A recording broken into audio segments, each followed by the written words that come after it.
जी, आज हम डिस्कस करेंगे मैक्रो इकोनॉमिक्स। जैसा कि पहले आपको बताया गया है कि इकोनॉमिक्स की दो मेन ब्रांचेस हैं, एक है माइक्रो इकोनॉमिक्स और एक है मैक्रो इकोनॉमिक्स।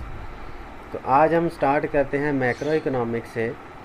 तो आज के इस लेक्चर में हमने तीन बातें पढ़नी हैं कि व्हाट इज़ मैक्रो इकोनॉमिक्स, इसकी डेफिनेशन क्या है और इसका स्कोप क्या है। दूसरा, distinction between micro economics and macro economics, इन दोनों टाइप्स में मेन डिफरेंस क्या था। फिर की कॉन्सेप्ट कि जो मैक्रो इकोनॉमिक्स में जो मेन बातें हम कौन कौन सी पढ़ते हैं। तो आइए सबसे पहले हम देखते हैं what is the definition of macro economics. तो मैक्रो इकोनॉमिक्स के हवाले से है लिखा जी, macro economics is a branch of economics. ये इकोनॉमिक्स की एक ब्रांच है डैट फोकसेस ऑन बिहेवियर, जो बिहेवियर पर फोकस करती है, and performance of entire economy, पूरे मुआशरे की। यहाँ पर किसी एक अकेले बंदे की कभी भी बात नहीं होगी।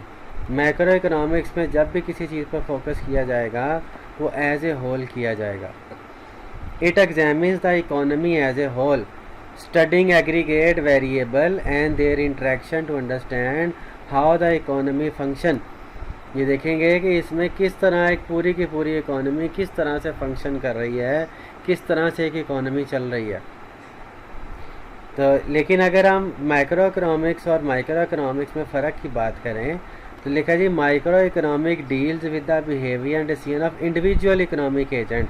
जो इसके अंदर मेन बात है वो ये है कि जो माइक्रो इकोनॉमिक्स है वो इंडिविजुअल एक शख्स के ऊपर बात करेगी, जैसा कि हाउस होल्ड, फर्म, मार्केट्स वगैरह। It examines the allocation of resources, में देखा जाता है कि रिसोर्सेज किस तरह से एलोकेट होते हैं। इंडिविजुअल चॉइसेस, हर बंदे की चॉइस क्या है। And the interaction between buyer and sellers in specific market, और एक मार्केट में बायर और सेलर की इंट्रैक्शन कैसी होती है, जिसे हम डिमांड एंड सप्लाई कहते हैं। इन कंट्रास्ट, जबकि बरक्स macro economic takes a broader perspective, macro economics एक बड़े ब्रॉडर पर्सपेक्टिव को देखता है। And looks at the aggregate outcome, और इसमें जो नताइज हैं उनको मजमूई तौर पर देखा जाता है। And behaviour of entire economy, पूरी इकोनॉमी के हवाले से। इसमें जो चीज़ मद्देनज़र रखी जाती है वो क्या है, टोटल आउटपुट, पूरे मुआशरे की आउटपुट क्या है, employment, price level, economic growth etcetera. ठीक होगी। तो की कंसेप्ट के हवाले से बात की जाए तो यहाँ पे हमने की कंसेप्ट में दो बातें पढ़नी हैं। एक है की वेरिएबल्स, मैक्रो इकोनॉमी के की वेरिएबल्स कौन से हैं, और नेशनल इनकम अकाउंटिंग, और जो पूरी मुल्क की या कौमी आमदनी है वो हम किस तरह से मैयर करते हैं। तो सबसे पहले हम आते हैं एग्रीगेट वेरिएबल्स के ऊपर। तो एग्रीगेट वेरिएबल्स आर की इंडिकेटर, कहते हैं ये मेन इंडिकेटर हैं that provide a summary of overall economic performance, जिससे हम पूरे मुआशरे की परफॉर्मेंस को मैयर कर सकते हैं। And behaviour of an entire economy, और पूरे मुआशरे के रवैये को। दे हेल्प इकोनॉमिस्ट, जो कि मुआशियतदानों की मदद करते हैं, understand the macro economic trend and relationship with in the economy. ठीक हो गया। जैसे सबसे पहला एग्रीगेट वेरिएबल में जो मेन चीज़ है वो है ग्रॉस डोमेस्टिक प्रोडक्ट, जिसे हम कहते हैं जीडीपी। ठीक है जी। तो जीडीपी क्या है, GDP means total value of all final goods and produce with in the country. एक साल के अंदर एक मुल्क में जितनी भी अशिया और ख़िदमात एक मुल्क में पैदा होती हैं उन तमाम के टोटल को जीडीपी कहा जाता है। ठीक हो गया। टिपिकली आ ईयर, एक साल के अंदर। इट प्रोवाइड कंप्रीहेंसिव मेजर, कहते हैं ये कंप्रीहेंसिव पैमाइश है of economic output of a nation, एक पूरे कौम की आउटपुट की। इसमें आपकी और मेरी बात नहीं हो रही, पूरे पाकिस्तान में रहने वाले लोग मजमूई तौर पर पूरे साल में एक पाकिस्तान में जितनी भी चीज़ें बनाएंगे, जितनी भी खिदमात देंगे, उन तमाम का जो टोटल होगा उसको हम लोग जीडीपी कहेंगे। अब जीडीपी मैयर करने के लिए एक फार्मूला है जिसमें 5 बातें देखी जाती हैं। जीडीपी में कौन कौन सी 5 बातें आती हैं। नंबर 1, सबसे पहली बात आती है कंजम्पशन। यहाँ पर 4 कंपोनेंट्स लिखे हैं लेकिन मैंने आपको 5 कहे हैं। 5 कहने का वजह ये है क्योंकि अगर आप आखिरी देखें तो लास्ट है नेट एक्सपोर्ट। नेट एक्सपोर्ट होती है एक्सपोर्ट माइनस इंपोर्ट। तो ये बेसिकली दो आइटम्स हैं और यहाँ पे उनका नेट करके लिखा हुआ है। तो अगर आप दोनों को लहदा कंसीडर करोगे तो 5 हो जाएंगे, अदरवाइज़ ये 4 हैं। तो जीडीपी में सबसे पहले चीज़ आएगी consumption, C for consumption. This include expenditure by household on goods and services. घरों में रहने वाले जितने भी पाकिस्तान के रिहायशी हैं वो अपने हाउस होल्ड पर जितना पैसा खर्च करते हैं वो कंजम्पशन में शुमार होगा।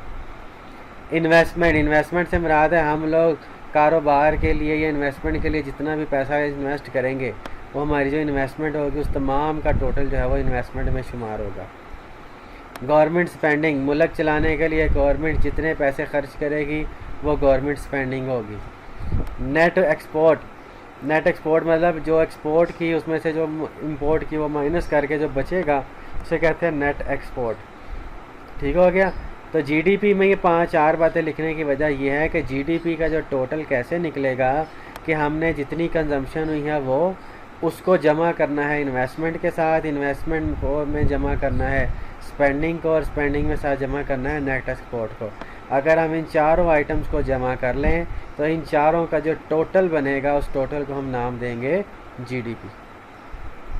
ठीक हो गई। जीडीपी की 2 किस्में हैं, 2 इसकी क्लैरिफिकेशन है।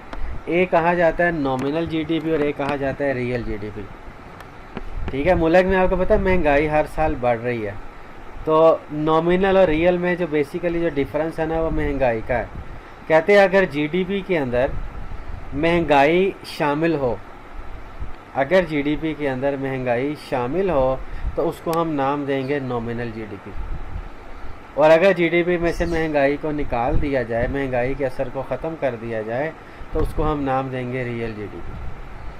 तो नॉमिनल की डेफिनेशन लिखी है, nominal GDP is calculated using current market price without adjusting for inflation. आपने इन्फ्लेशन को एडजस्ट नहीं किया, मतलब इन्फ्लेशन शामिल है। ठीक हो गया। जबकि रियल में क्या है, real GDP adjust nominal GDP for changes in prices by using a base year as a reference. आप इसमें बेस ईयर को इस्तेमाल करते हो, इन्फ्लेशन के असर को इसमें से माइनस कर देते हो। तो पहला जो एग्रीगेट वेरिएबल था वो कौन सा है, ग्रॉस डोमेस्टिक प्रोडक्ट। और वो किस तरह से निकलता है, 4 चीज़ों को जमा करके, पहली कंजम्पशन, दूसरी इन्वेस्टमेंट, तीसरी गवर्नमेंट स्पेंडिंग और चौथी है नेट एक्सपोर्ट। दूसरा इसमें अहम फैक्टर है वो है इन्फ्लेशन। मुल्क में इन्फ्लेशन कैसे मैयर की जाती है, इन्फ्लेशन किस तरह से असरअंदाज होती है। तो कहते हैं inflation rate Maihar the percentage change in general price level of goods over time.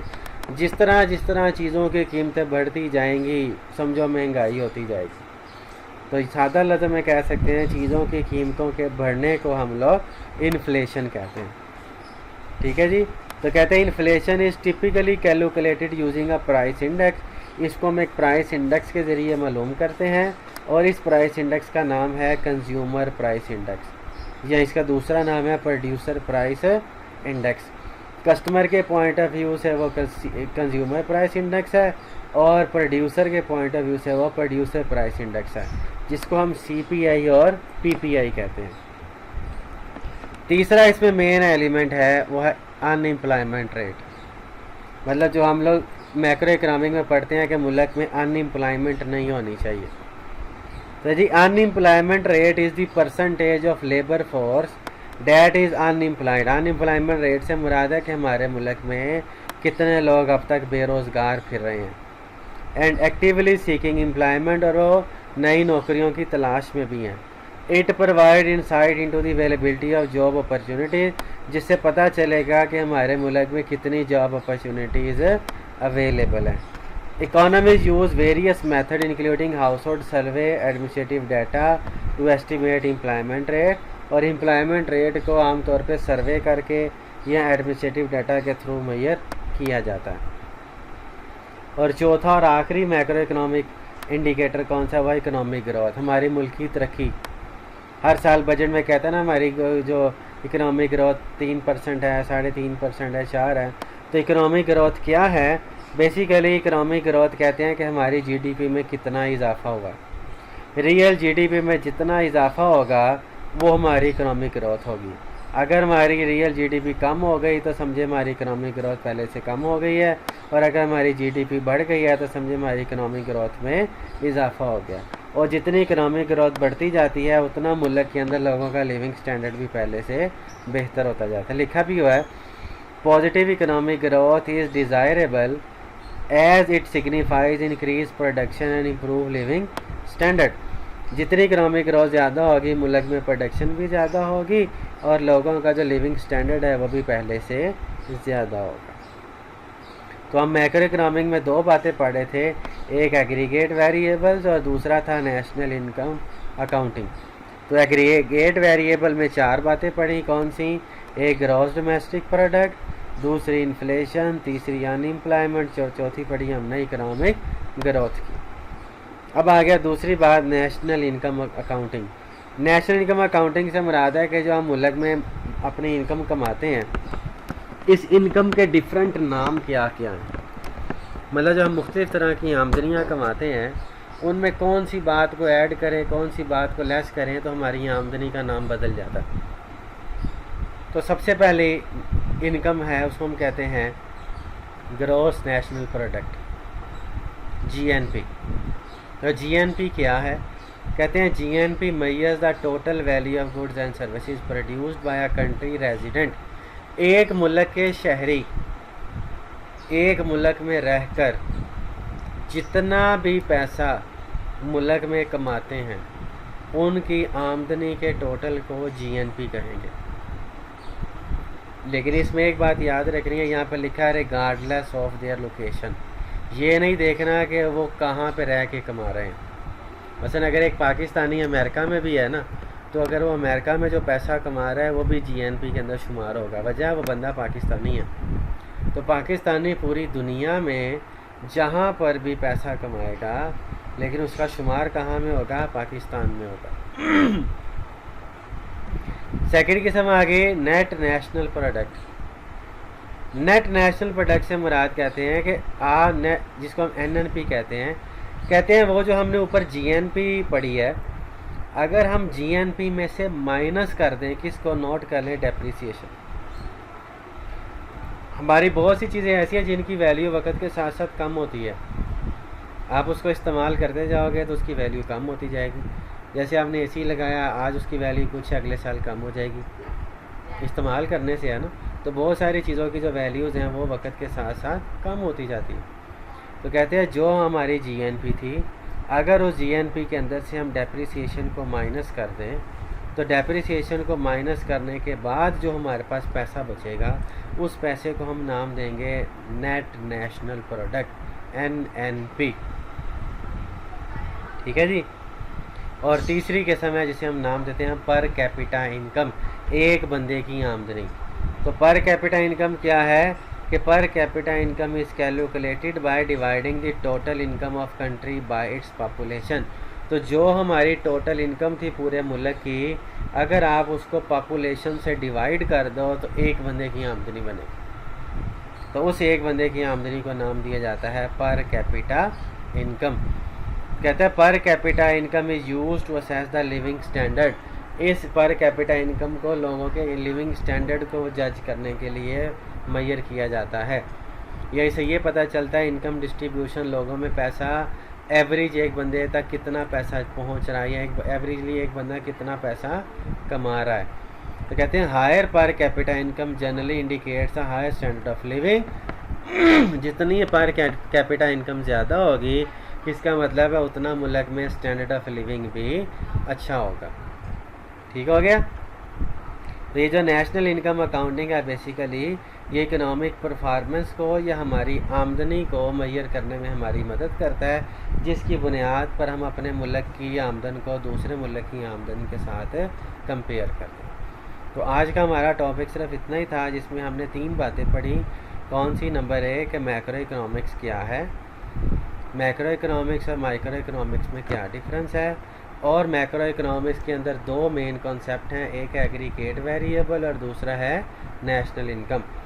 Aggregate variable की बात की जाए तो एग्रीगेट वेरिएबल 4 थे, ग्रॉस डोमेस्टिक प्रोडक्ट, और इन्फ्लेशन रेट, अनएम्प्लॉयमेंट और इकोनॉमिक ग्रोथ। और 3 नेशनल इनकम अकाउंटिंग हैं, कौन सी? एक जीएनपी, एक एनएनपी और तीसरी आ गई पर कैपिटा इनकम।